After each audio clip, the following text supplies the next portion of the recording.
All right, YouTube, hello again. So this is a part 2 of my video on motorcycle, do-it-yourself motorcycle security.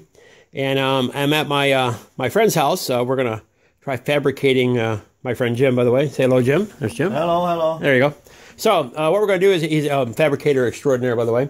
So here's what we're going to do. We're going to drill some holes into this plate that I had made. This is a 2.5 inch, 1/4 inch box steel tube, 5 inches long, and then a 1/2 inch plate that's 9 by 4 inches in size. So it's a 9 by 4 inch bottom, 9 by 4 inch, 1/2 inch bottom plate, and a 2 1/4 inch, 1/4 inch by 5 inch box tube. That'll all be at the end of the video, by the way, all these specs. So what we're going to do next is we're going to drill 3 holes. We're going to put a hole here, and then a hole in the center. And we're going to use these concrete anchors right here.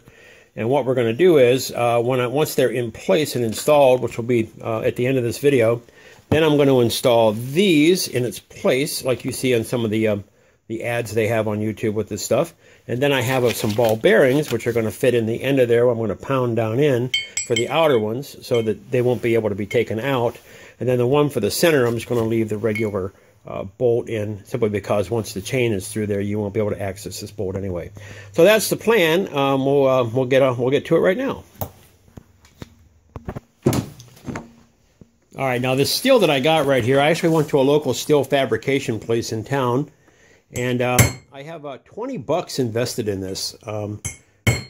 Literally, the steel plate, the box tube, and then the welding. They actually welded it for me while I was there. So don't be afraid to try this at home, because it's relatively inexpensive. All right, so here we go. Just going to get the outer holes drilled right now.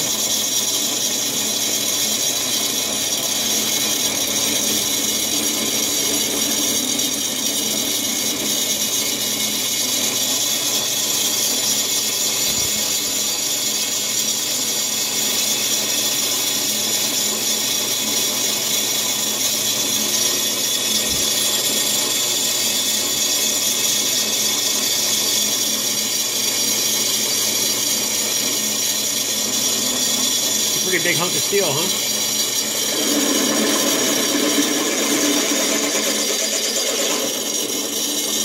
And there we go. Now we're going to repeat that 2 more times, and then we'll be ready. We'll be done, actually. All right, now we need a bigger drill.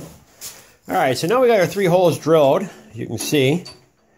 Kind of hard to see down that one, but that actually goes all the way through to the bottom, like that. And then we're going to make this one in the center larger so that we can get the bolt with the washer down through there. And of course be able to get a socket down in there as well. Now on this one right here, I'm considering leaving that bolt in place like it is, because once the chain is through here, you shouldn't be able to access that bolt, so it really wouldn't matter. But you never know. I still might go ahead and just put the Allen bolt in there as well, and put the ball bearing in it. So that's the next step in the process right there. All right, so we got our holes finished. Probably see me get out of the light here so you guys can see. Down through there, you can see the other hole down in there. There we go. But the problem we ran into right now is the 1 inch drill bit we had just wasn't quite large enough for that, and it probably is. We just got to clean the hole out. So we're going to do that right now with a grinder, small grinder. And then that'll just drop right through there and set down inside, because the bottom hole is the same as these holes here. So that's kind of where we're at in the process.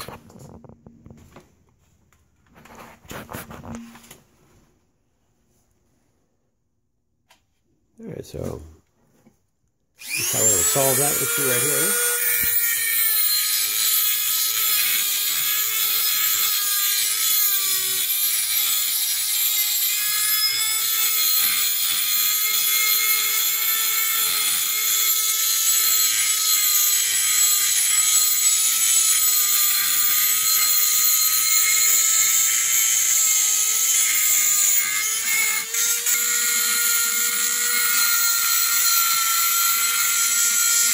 avoid all of this right here, I could have had the steel place do what they call a mag drill on it for another $15.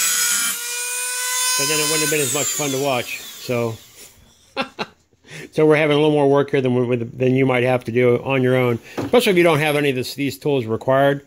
The steel place that welded the steel together for me would have mag drilled it and put those all those holes in just like I want right now. So so this can still be done as a do-it-yourself project, even if you live in an apartment, because you don't have to have any of these tools to do any of this. All right, just to let you know. All right, so we got the burrs off of it, and now you can see that it just drops right in. So that's done there. So the next stop is going to be the powder coaters, where we're going to get it powder coated, probably in some kind of high-vis color, since it's going to sit in the middle of my driveway. So stay tuned. All right, so continuing on with the process, here we are at the powder coaters. There's powder coaters in virtually every town in America. So this shouldn't be a very odd process for anyone to want to do. If you've never done it before, basically just take your part, walk in, pick out a color. That's what we're going to do next. All right, so here we are inside, and here's all the colors we can choose from. I'm going to get some kind of high-vis color, probably a high-vis yellow or high-vis orange, whatever you might have. It's going to require sandblasting, and it's going to require the process. Apparently, it's only going to cost $10. So that's very reasonable, I think, for that. So, so I'll do a tally at the end of exactly how much this is all going to cost. But there's my color selection right there. So just a cornucopia rainbow of options here. All right, so I have an option between this green and this yellow, or orange rather. So I'm probably going to go with the orange. I think that'd be the most noticeable color to see when you're in the middle of the driveway. So there's our color selection. Looks like we'll be back in a couple of days to pick it up, and we'll see what it looks like.